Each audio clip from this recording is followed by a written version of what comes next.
Ako po'y nangangarap na ang Duterte mabalik.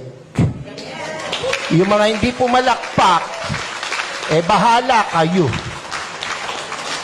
Naran po kayo. Pansinin nyo, noong panahon niya na nakaupo, mga politiko'y takot na gumawa ng mali. Pati pulis, pati sundalo, takot. Aba, biglang, anong nangyari? Ngayon ang mga kurakot mga nakaupo. Naran po kayo? Ako, tayo may hindi pinanganak kahapon. Alam natin yan. Bakit ang isang obispo ay sumusuporta sa ganito? Aba, hindi masamang mangarap ng pag-unlad ng pagkakaisa sa bansa natin. Kung hindi tayo magsasalita at kikilos, kung hindi tayo magpapakita ng puwersa, ng lakas, sino ang gagawa nito? No, kung palakpak lang, hindi mo magawa, lalo na sa rally, hindi mo kaya. Yung makasigaw ng Amen! Oy, iyan yung matatapang. Dapat, ito ang tandaan nyo, ang buhay natin, minsan lang. Pakisabi mo sa katabi mo, mamamatay ka rin. Sabihin mo, malapit na.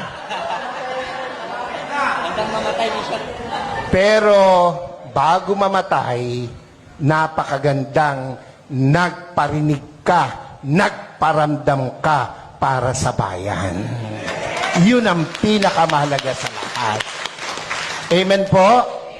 Ako po hindi takot, makulong, mabugbog, basta't iparamdam mo yung gusto mong iparamdam. Mga Bulakenyos, mga kasama kong taga-Caloocan, Zambales, Pampanga, aba, hindi masama na suportahan natin itong rallying to. Yung iba na pe-pressure ng kung sino, natural lang yon.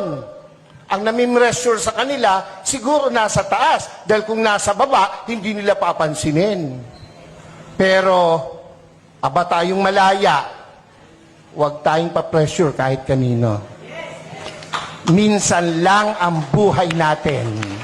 Dapat iparinig natin, iparamdam natin ang ating saloobin. We are not against the government. Never! I never will. Lalo po ako. Nakapula nga ako Naran ba kayo? Pero, kailangan nilang makita, kanilang dapat marinig, ang dapat makita at marinig. Gera? Handa ba ang Pilipinas sa gera? Ha? Kurutan man, talo tayo sa kurutan. Ilan ang bilyon ang Chino, ilan tayo? Panuntukan, talo tayo.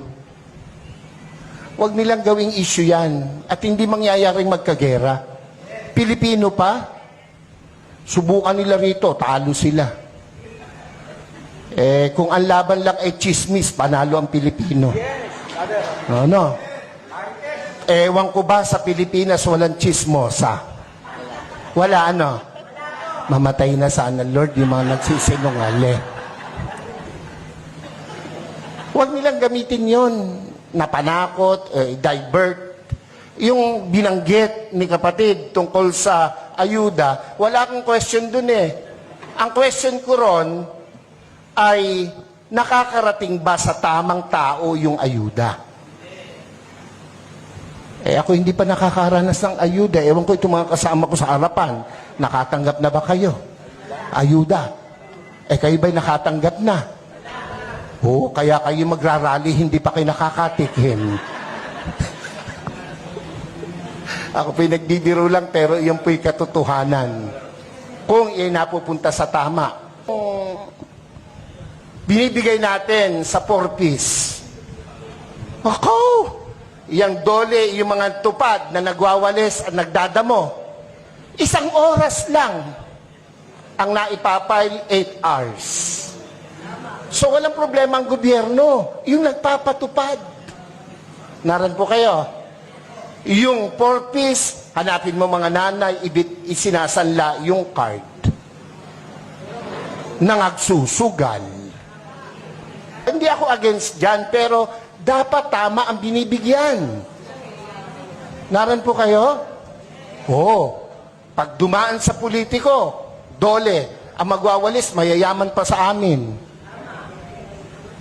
Pero naka-uniform, nasa lilim, nagkikwentuhan. Ang pinagkikwentuhan, ganito lagi. Alam mo ba? Yun mga introduction ng mga chismoso. Alam mo ba? Alam niyo ba? O tango naman. Hindi tayo papayag na hindi natin iparinig, iparamdam, ipakita ang dapat nating ipakita sa bayang Pilipinas na ating minamahal. Ako po, kung matetreten sila sa pagtakbo ng mga Duterte, matreten sila. Bakit? Matitino yung Duterte. Ako po, kahit obispo, nung panahong iyan ay lumalaban, ako po'y kasama. Ako po'y nangitim. Ako'y inalukan na maupo sa kabinet. Hindi ko tinanggap. Ang gusto ko'y makita siyang namamahala. Kung anong ginawa niya sa Davao, gawin niya sa Pilipinas. At ginawa niya sa Pilipinas. Mabalik yun, ako po ay matutuwa.